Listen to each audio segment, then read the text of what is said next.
아침 뉴스 총정리.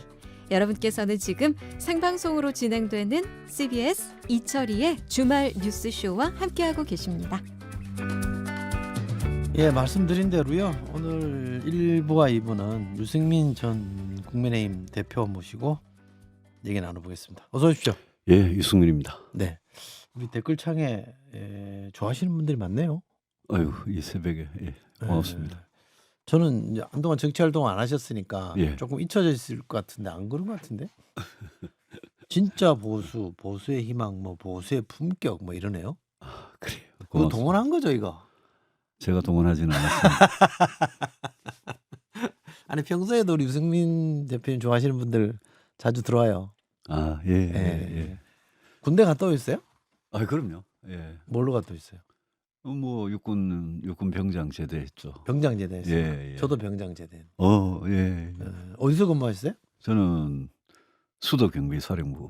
수경사 옛날에. 예, 요즘 수경사. 수방사. 그렇죠. 요즘 수방사죠. 어. 옛날에 수경사라고. 아 맞아. 그때 12.12 사태 때 예. 그때 계셨죠? 그럼요. 예. 제가 79년 1월 5일 날 군대 갔는데 1979년 그 해에 네. 12.6, 12.12 맞아요. 터지고 그 다음 해 서울의 봄 네. 5.18 민주화운동. 그래서 뭐 제가 군에 있는 2년 몇 개월 동안 꼬박 그냥 그런 사건들을 다 겪고 나왔죠. 이번 계엄 때도 수방사가 좀 동원됐잖아요. 그럼요. 아 그때 그 좀 생각이 드셨겠네. 아, 제가 이번에 그 12월 3일 밤에 그 밤새도록 네, 그거 네. 보면서 제가 그 현장에 투입된 그 젊은 군인들 있잖아요. 거기는 뭐 병사도 있고 부사관도 있을 거고 네. 젊은 장교들도 네. 있을 거고. 그 친구들 보면서 막 뭐라 그럴까요? 굉장히 감정이입이 돼가지고 45년 전에 제가 수경사 있을 때 12.6 때 계엄이 그날 저녁에 박정희 대통령 그때 네. 시해당하고 그러고 나서 12월 12일 또 그런 쿠데타가 있었잖아요. 네.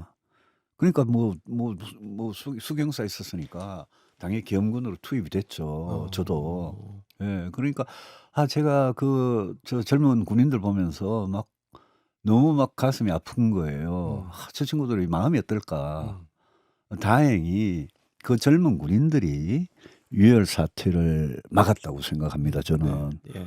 그 사람들이 그 젊은 군인들이 뭐 MZ 세대 군인들이라 그러는 우리 병사들, 부사관들, 그 젊은 군인들이 현장에 또 아주 뭐 소위 중위 대위 지휘관들 있잖아요.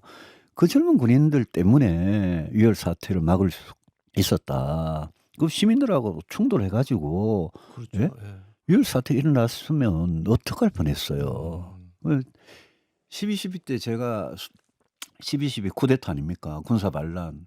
그날 밤에 제가 밤새도록 저는 이제 장태환 서울의 봄 영화 보셨어요? 네. 저는 장태환 쪽 병력이었는데 그러니까 우리는 이제 저 진압군이죠. 네. 저쪽 전두환 쪽은 반란군이고. 네. 근데 그날 밤새도록 그 주로 육사 나온 장교들이 어느 줄에 설지를 몰라가지고 우왕좌왕하고 혼란을 겪고 그 다음날 새벽에 결국 쿠데타가 성공을 했죠. 그때는 성공해가지고 모든 게 다 세상이 바뀌고 거기 장태환 사령관 쪽에 섰던 사람들 다 뭐 옷 벗고 쫓겨나가고 그때는 뭐 구타도 당하고 이런 거 보고 야, 참 이 세상이 이게 뭐 이렇구나 싶은데 그게 45년 후에 일어난 거예요 지금. 그러니까요.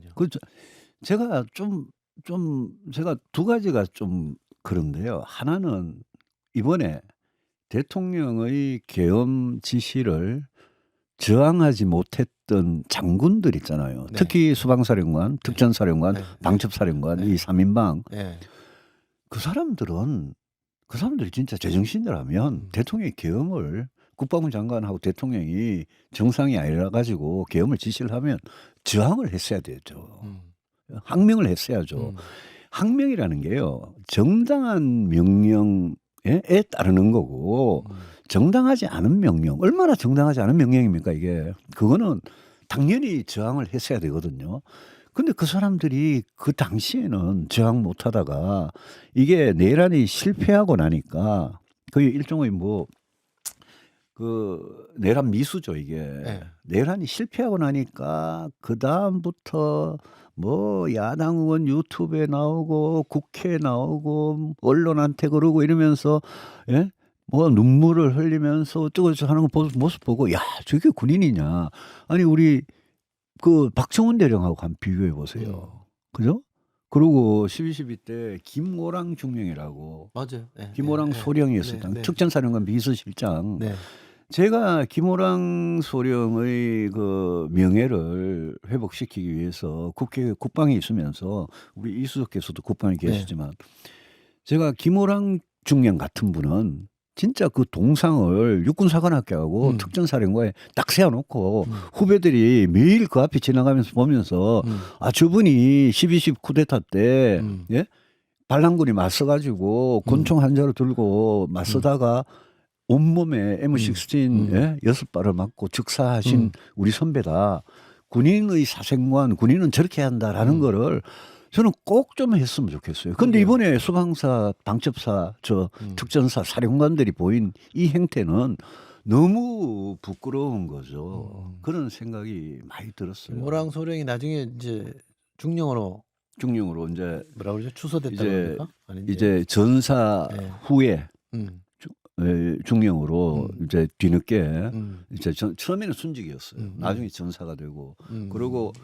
훈장도 하나 못 받았는데 제가 국방위원장 있으면서 무공훈장 및 추모 비건립 촉구안을 제가 국회에서 통과를 시켰는데 아직도 우리 그런 거는 우리 국민 세금으로 해야 되거든요. 네. 아직도 김오랑 중령 동상이 우리 육사 특전사에 하나도 없어요. 후배들인데 오죽하면 그분 경남 김해 출신인데 김해 시민들이 성금을 모아가지고 작은 흉상을 만들어가지고 그분이 삼성 초등학교라는 초등학교를 나오셨는데 그 초등학교 옆에 그냥 좁은 산책길에 딱 세워놨어요. 제가 12월 10일 되면 거기를 가거든요. 네. 며칠 전에도 갔다 왔고 네. 그냥 김해 거기에 그 시의 그 활천동에 주민들 그냥 모여가지고 그냥 간단한 이렇게 이 추모 의식을 합니다. 예? 그걸 보고 제가 더 화가 나는 게 1979년 아닙니까? 지금 이야기가. 윤석열 대통령이 79학번이에요. 1979년 예? 대학 1학년 때예요. 네. 대학 1학년 때가 감수성이 얼마나 예민할 때입니까? 저는 그때 이제 군대에 있을 때고 그 윤석열 대통령하고 엊그제 나와가지고 변호인이라 피고 어제입니까? 그 석동현 변호사 둘 다 79학번으로 저는 알고 있는데요. 그 사람들이 대학 1학년 때 진짜 감수성이 예민할 때 터진 게 12.12거든요. 그렇죠. 그러면 그때 군사 반란이 일어나가지고 도대체 예? 민주공화국이 대한민국이 민주국가 대한민국이 어떻게 됐는지 자기 눈으로 똑바로 서울에서 봤을 거 아니에요. 그런데 지금 45년 전에 있었던 그 일을 지금 되풀이했잖아요. 네. 그래 저 사람들 도대체 머릿속에 뭐가 들었을까 그런 생각이 드는 거죠. 너무 길게 말씀드렸어요. 아닙니다. 그 김오랑 중령 아마 흉상 같은 거를 육사나 특전사 세워놓는 거 저는 군인 정신으로 가면 좋겠는데 예. 세워놨더라면 윤 대통령이 또 철거한다 그랬겠죠. 그럼 철거 못했겠죠. 글쎄요. 홍범도 흉상 가지고 그런데 저는 진짜 그 육사에 가면 강제구 소령 구 맞아요. 예? 예. 월남전에서 그분은 있거든요. 근데 저는 육사와 특전사에 국민 세금으로 제대로 된 동상을 육사 특전사에 다 세우자. 그 주장을 계속 할 겁니다. 좋습니다. 예. 이 김오랑 중령이 그 서울의 봄에서 정혜인 씨가 했던 그 그건 역할이죠. 예, 그 역할입니다. 예. 예. 정병주 특전 사령관을 권총 들고 막 예, 다가. 보호하기 위해서 그 정혜인 배우가 했던 그 역할입니다.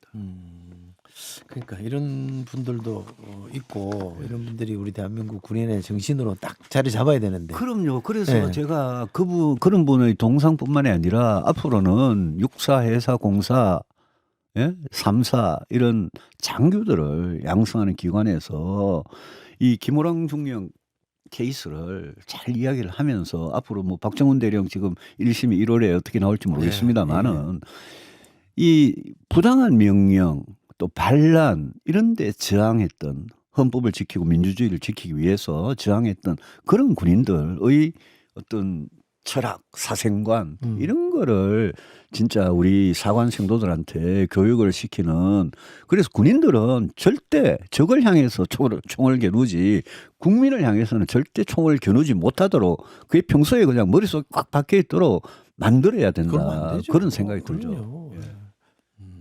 근데 대표님 보시기에 저는 아직도 잘 이해가 안 돼요. 윤석열 대통령이 왜 계엄을 했는지, 왜 했는지 뭐 답답한 심정은 알 것 같은데 그렇다고 법을 공부하신 분이 검사까지 하신 분이 군을 동원해서 국회를 막고 선관위를 쳐들어간다? 그러니까 상상이 잘 안 되잖아요. 상상이 왜 그랬을까요?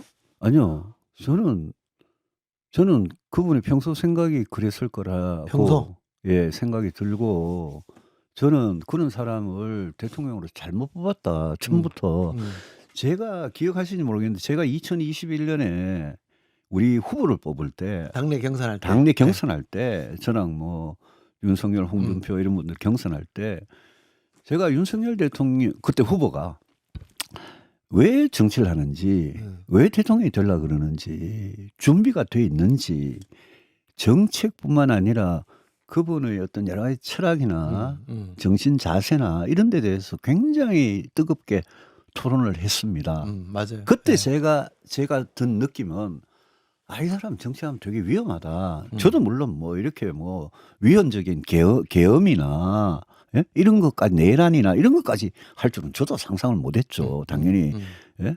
법학을 공부했다는 사람이. 근데 저는 굉장히 위험한 인물이다. 예? 준비가 안 돼 있고 그러면서 굉장히 위험하고 검사만 평생을 해가지고 예? 남들을 뭐 탈탈 털어가지고 기소하고 감옥 집어넣는 거 이런 거는 잘했을지 몰라도 일국의 대통령이 검사만 했던 사람이 바로 정치에 와가지고 그래 하는 거 이거 굉장히 위험한 게 정치해 보셔서 알지만 정치라는 게 이게 쉬운 게 아니잖아요. 네. 예. 예? 정치 그렇게 쉽게 생각하면 안 되잖아요. 진짜 깨끗하고 유능하게 정치를 하려면 얼마나 평소에 준비가 많이 돼 있어야 됩니까? 근데 윤석열 대통령은 그런 점에서는 완전 낙제점인데 그런 후보를 우리가 예? 이수석 근무하신 문재인 정부 5년에 대해서 예? 우리가 그때 특히 보수 유권자들이 네. 부동산 정책 실패나 경제 정책이나 조국 사태나 이런 걸 겪으면서 이건 바꿔야 되겠다는 정권 교체 열망이 굉장히 컸잖아요. 네. 그래서 0.73%포인트로 네. 겨우 이긴 거 아닙니까? 그것도 저쪽에 이재명 후보라는 아주 문제 많은 후보가 있어서 이긴 건데 그걸 생각해 보면 그때는 윤석열 대통령을 그때 뽑으셨던 국민들이 아니 이런 내란을 할 줄 누가 알고 뽑았겠습니까? 그렇죠. 예. 다만 그때는 윤석열 후보가 되면 뭔가 정권 교체를 할 수 있을 것 같아.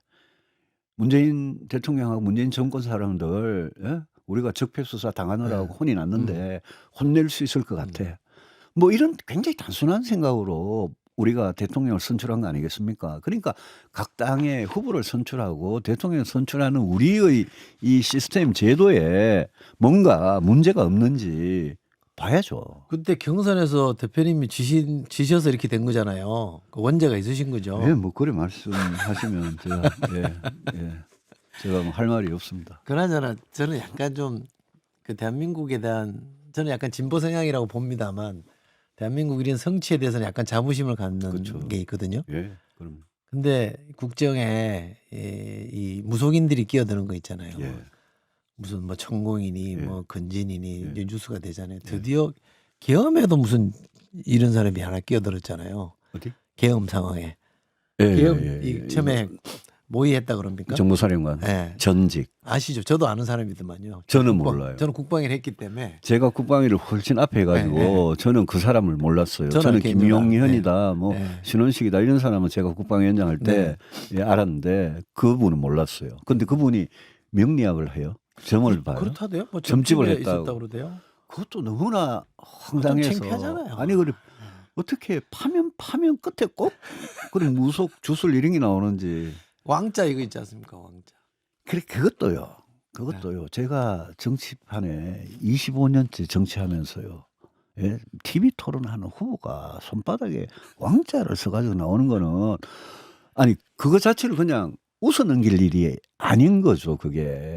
그거 자체가 이게 얼마나 비정상이냐를 그렇죠. 보여주는 예, 거잖아요. 예. 저는 뭐 다른 것보다 제일 황당했던 게 어떻게 그걸 실제로 할까? 이거 손에 써서 누가 하라고 해도 나는 그런 배짱이 참 대단하다는 생각했었어요. 당시에는. 어쨌든 오늘은 경선에서 진 우리 유승민 대표님에게도 죄가 있는 걸로 원죄가 있는 걸로 예. 예, 저도 책임이 있습니다. 묻자고 한 얘기입니다. 우리 유승민 대표님 하면 경제 전문가에다가 안보 전문가 이게 꼭 따라붙는 겁니다. 훈련을 많이 하신 거잖아요. 원래는 뭐 경제학 박사시고 국회 가서는 국방위를 오래 하셨고 예. 국방위원장도 하셨잖아요. 자, 근데 경제 얘기 좀 물어볼게요. 경제가 지금 원래도 안 좋았잖아요. 계엄 전에도 안 좋았고. 안 좋았죠. 예. 미국은 트럼프가 들어온다 그래서 큰 파도가 몰려온다고 걱정들 많이 했는데 지금 이사단까지 났으니 그렇죠. 굉장히 안 좋죠. 안 좋죠. 너무 안 좋고요.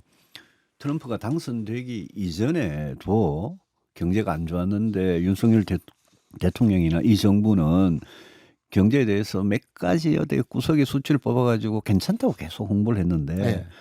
진짜 안 좋은 게 일단 우리 성장률 보면 알잖아요. 1%대로 이제 아예 가고 있잖아요. 네. 내년 올해도 1% 될 수 있고요. 지금 안 좋은 게 전반적으로 다 안 좋아요. 수출로 먹고 사는데 수출 안 좋아요. 수출 안 좋고요. 그다음에 이 가계와 기업의 부채가 너무 많이 쌓여가지고 일단 부실 기업, 부실 가계가 굉장히 많고 그게요. 가계의 경우에 소비로 연결이 안 되는 거고요. 기업의 경우에 투자할 돈이 없어요. 그러니까 소비도 안 되고 투자도 안 되고 이러니까 내수 전체가 살아날 수가 없어요.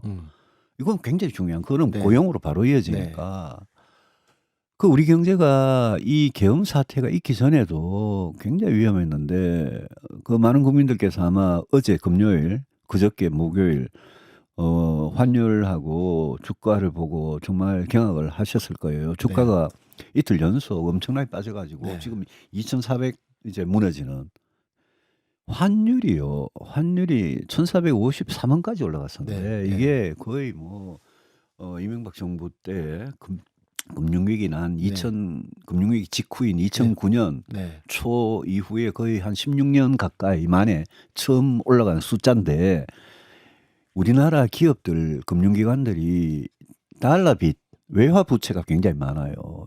그게 4천억 달러가 넘어요. 네. 우리 외환 보유고가 한 4천억 달러 네, 약간 맞아요. 넘는 네. 수준인데 네. 달러 빚이 기업들하고 은행들이 진 달러 빚이 외화 부채가 4천억 달러 넘는데 이게 600조 원이 넘는 돈인데요. 네. 생각해 보시면 4천억 달러라 그러면 환율이 1원만 올라도 우리 돈으로 따진 빚이 4천억이 늘잖아요. 네. 환율이 10원 오르면 4조가 늘어요. 빚이. 그러니까 환율이 높아질수록 이게 우리 기업들한테 주는 부담이 대단한 거거든요. 네. 거기다가 이제 결정적으로 걱정되는 게 트럼프죠. 트럼프죠. 그제 미국 연준이라 그러죠. 페드라 그러는 연방준비제도. 네. 연준에서 내년에는 금리를 많이 내릴 걸로 예상을 시장에서 했었는데 많이 안 내리겠다라고 아예 못을 박아 버렸어요. 예? 그저께는 0.25 내리면서 그러니까 그 위에 바운드가 이제 4.5가 된 건데 근데 연준이 그렇게 하는 이유는 미국이 앞으로 관세를 트럼프가 들어와서 관세를 매기고 미중 간에 막 경제 전쟁이 일어나고 이러면 미국이 인플레가 다시 심해질 거다. 맞아요. 그럼 네. 금리 못 내리겠다. 네. 이렇게 연준이 된 거예요. 그게 우리한테 미치는 영향이 일단 크고 그다음에 이제 외국 투자자들을 누구한테 물어봐도 지금 한국의 정치 상황을 어떻게 보느냐. 이번 이 비상계엄 내란에 이어서 지금 윤석열 대통령이나 그 주변의 사람들이 승복을 안 하고 네. 끝까지 법정 투쟁할 거다 이러니까 헌법재판소의 심판 과정이 굉장히 이게 시끄러워질 거고 그러면 양쪽에서 양 진영에서 헌법재판소 앞이든 국회 앞이든 뭐 한남동이든 막 소요가 굉장히 일어날 그러겠죠. 거다라고 네, 보니까 외국인 투자들 입장에서 지금 그 계엄 선포한 나라 그다음에 내란을 시도한 나라 그다음에 아직도 그거 가지고 정치적 불확실성이 저렇게 큰 나라에 투자해도 되느냐, 주식 사도 되느냐, 또 들어가 공장 짓고 투자해도 되느냐, 이 의문이 우리가 안에서 지금 느끼는 것보다 훨씬 큰 거예요. 그게 앞으로 무슨 뭐 무디스나 S&P나 이런데 대외 신용도 하락으로 나타날 수도 있고 그렇게 되면 우리 뭐 모든 게 금융이든 실물이든 굉장히 타격을 받을 수가 있어요. 네. 거기다가 트럼프는 지금 북한하고요 직거래를 해가지고 뭘 할지 몰라요. 그렇죠. 네. 그죠? 우리는 한덕수건한 대행이 있으니까 저는 트럼프 취임하면 만날 수 있으면 만나야 된다고 생각합니다. 근데 트럼프가 우리 패싱해버리고 북한하고 딜을 해가지고 만약 주한미군을 뭐 건드리고 뭐 철수를 하거나 감축을 하거나 이래 되면 그게 우리 안보가 정치가 경제에 미치는 영향이 말도 못하게 많습니다. 알겠습니다. 진짜 자, 심각한 상황입니다. 예, 경제 얘기 하셨는데 우리 표정 제가 가까이서 표정을 봐서 그런가 대표님 걱정이 진짜 많으신 것 같아요. 예, 그래서 이게 너무 안 좋기 때문에요. 지금 저는 12월 말 지나고 이제 1월, 2월 이렇게 들어가고 트럼프가 취임하자마자 뭔가를 액션을 취할 것 같은데 그 내수가 너무 안 좋고 이럴 때는 저는 이 뭐라 그럴까요? 재정이 있잖아요. 네. 지금 금리 통화량 가지고 어떻게 하는데 한계가 있어요. 그 미국하고 연동되는 부분이 있기 때문에 그 재정을 그동안은 건전 재정 이러면서 네. 이 예산의 증가율을 굉장히 타이트하게 그러면서도 사실 세수 결손 같은 거는 뭐 심각했거든요. 네.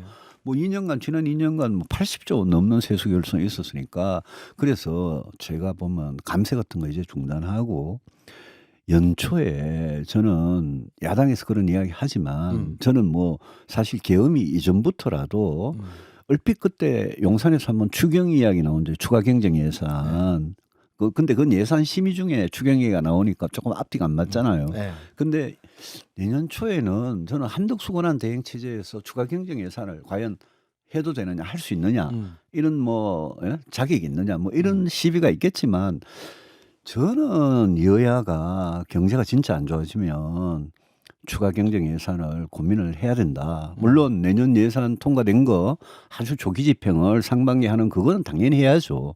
해야 되는데 그걸로 만약 모자라고 어디 부족한 부분이 있거나 우리 뭐 산업 경쟁력 차원이거나 어려운 분들 도와주는 차원이거나 만약 추경 필요성이 있으면 그거는 그 대행 체제, 권한 대행 체제 안에서도 그죠? 만약 현재 인용이 되고 조기 대선은 가면 그 다음 대통령 뽑는데 시간 걸리잖아요. 네. 이 안에서 저는 너무 여야 진영 논리 따지지 말고 추경 필요성이 있을지 모른다. 적극적인 재정, 확장 재정이죠.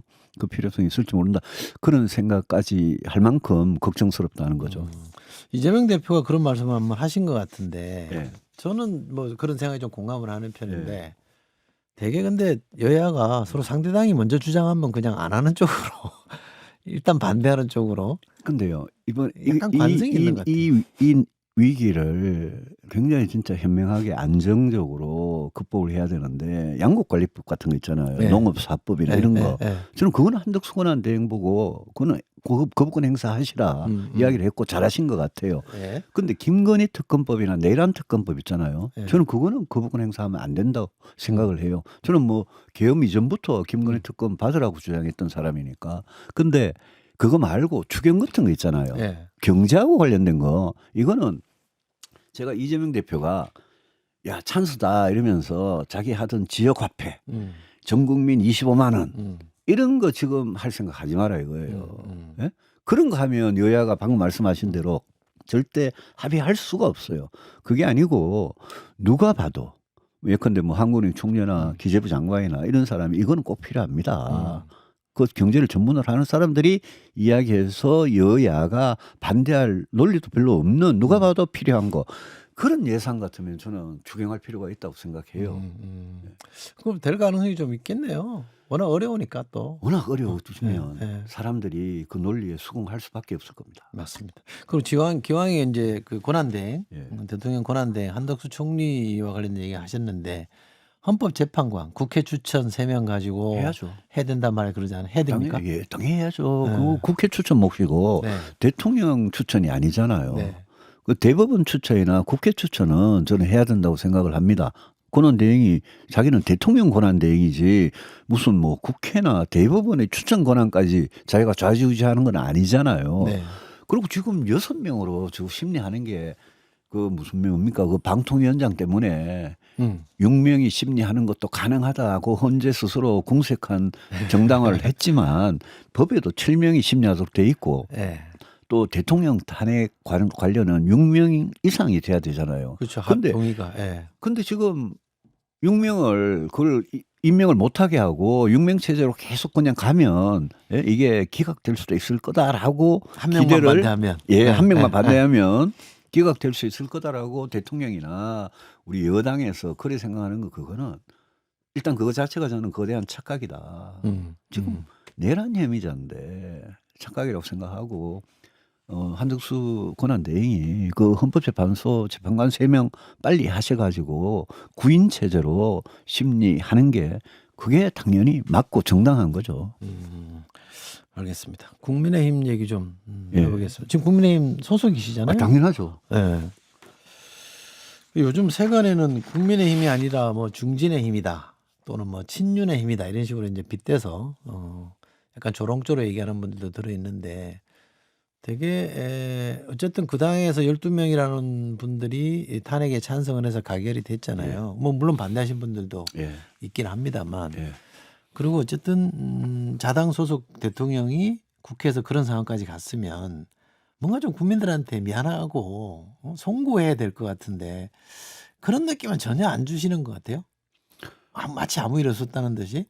제가 인터뷰를 잘 안 하다가 지난 한 일주일간 인터뷰를 많이 하고 있는데 네. 제가 당이 너무 답답해서 하는 이유가 굉장히 큽니다. 왜냐하면요. 저는 이렇게 가길 바랬어요. 탄핵이 일단 비상계엄도 일어난 일이고요. 네. 그다음에 실패한 내란도 있었던 일이고 네. 이미 지나간 일이에요. 네. 탄핵 소추안 가결된 것도 지나간 일이에요. 네. 우리가 기정사실이 된 거예요. 네. 네.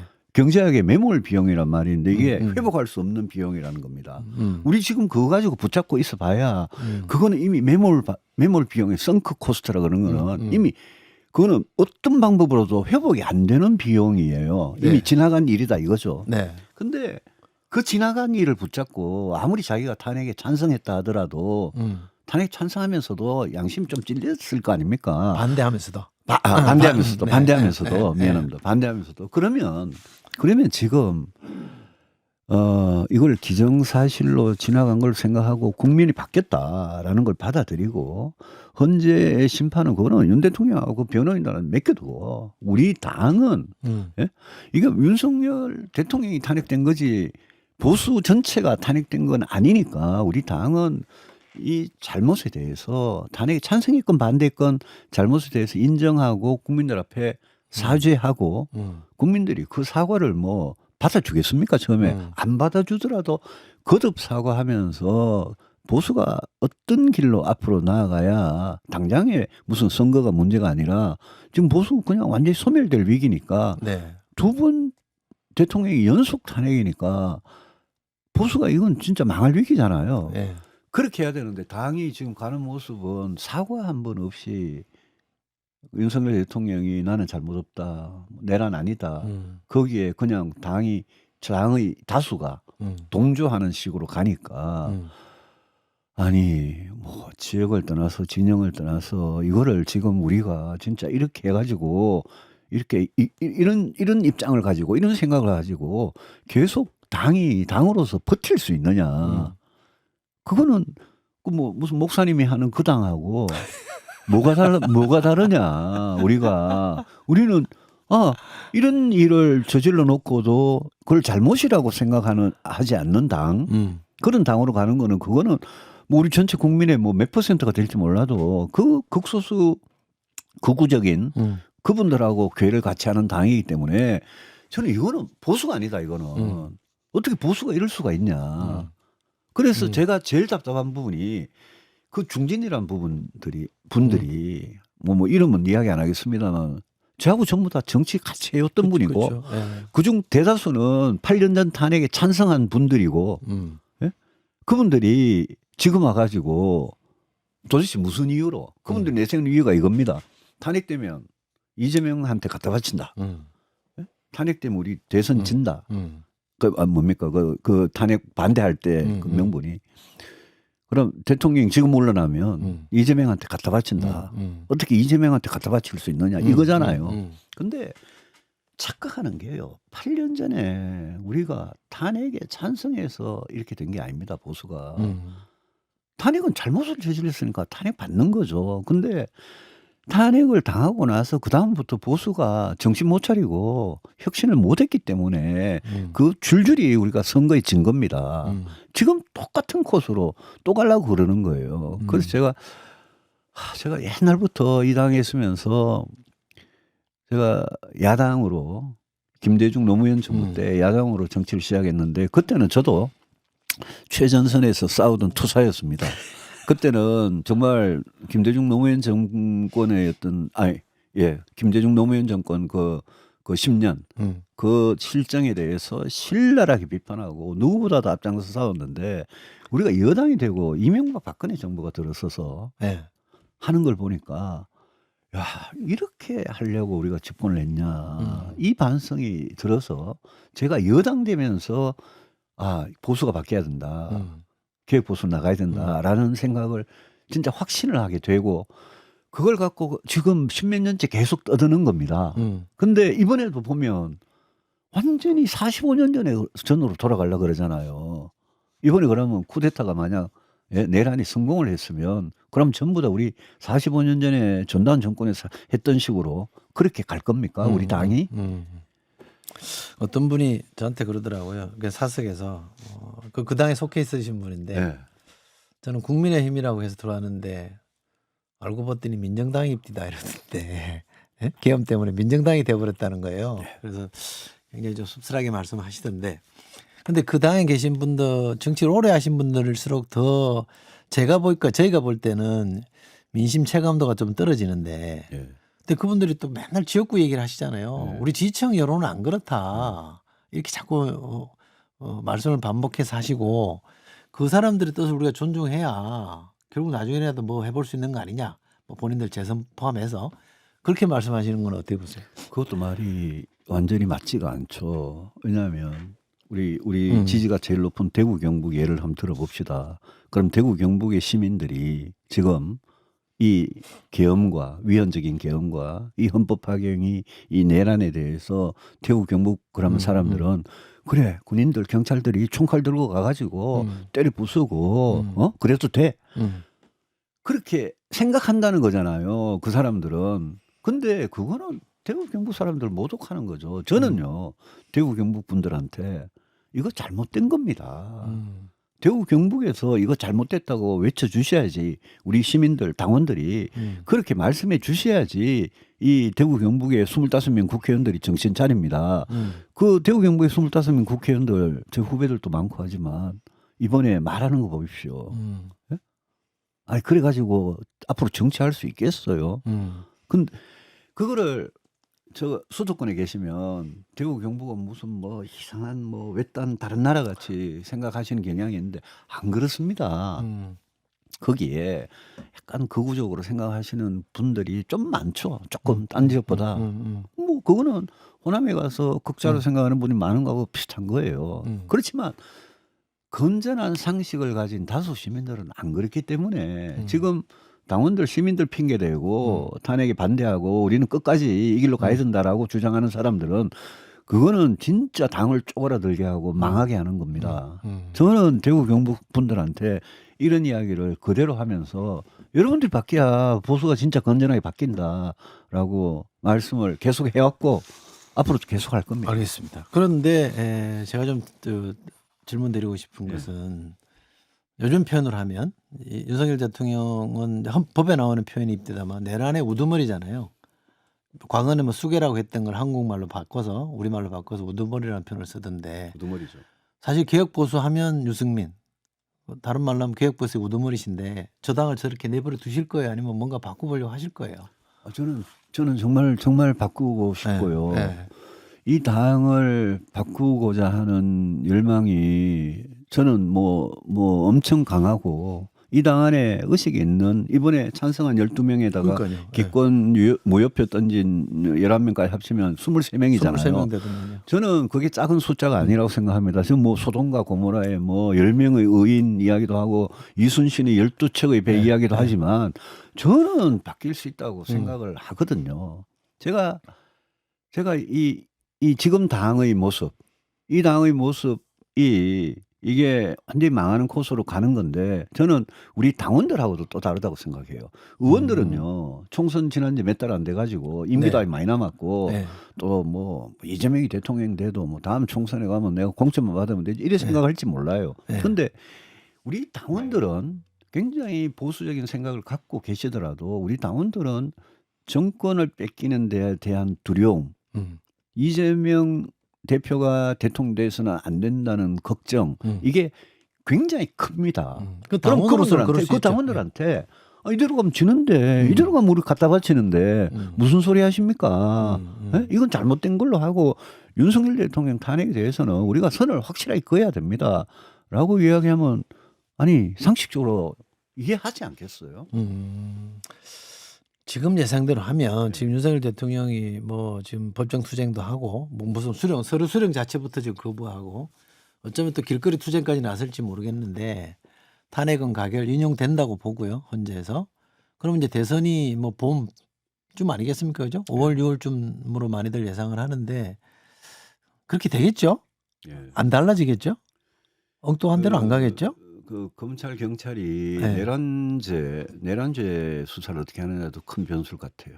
어쨌든 이제 그렇게 예, 간다고 예. 보면 그때쯤에도 우리 유승민 대표님도 뭐 좀 하셔야 되는 거죠? 저는요, 하실 거죠? 저는 다음에 무슨 조기 대선이 있으면 제가 네. 출마하느냐 마느냐 그거를 지금 말할 수가 없는 게 당이 아직 절연을 못하고 당이 주모양으로 가지 않습니까?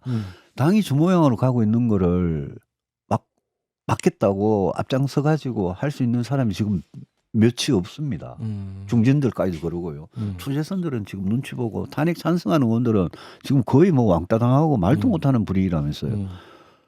그런 당부터 저는 고치는 게 당의 분위기, 우리 당원들이 생각이부터 고치는 게 제 생각이고 저야 뭐 언제든지 저는 뭐 그동안은 뭐 불출마해 뭐 온갖 박해 그건 저는 뭐 제 개혁 보수를 정말 실천해왔던 대가라고 생각하고 저는 뭐 명예롭게 생각합니다. 다만 지금은 당부터 바꾸자.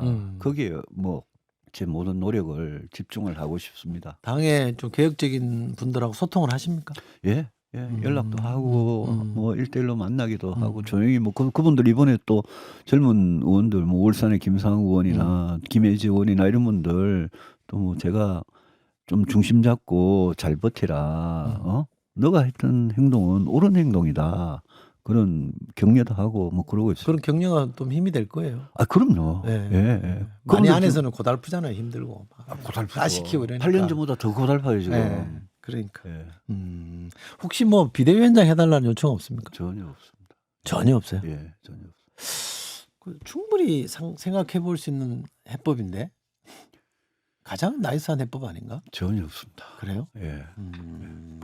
그러니까 저는 국민의힘이 윤 대통령 조금 외람된 표현으로 버릇을 좀 잘못 들였다고 생각하는데 너무 막 이렇게 잘한다고 하니까 막가신 측면도 있잖아요.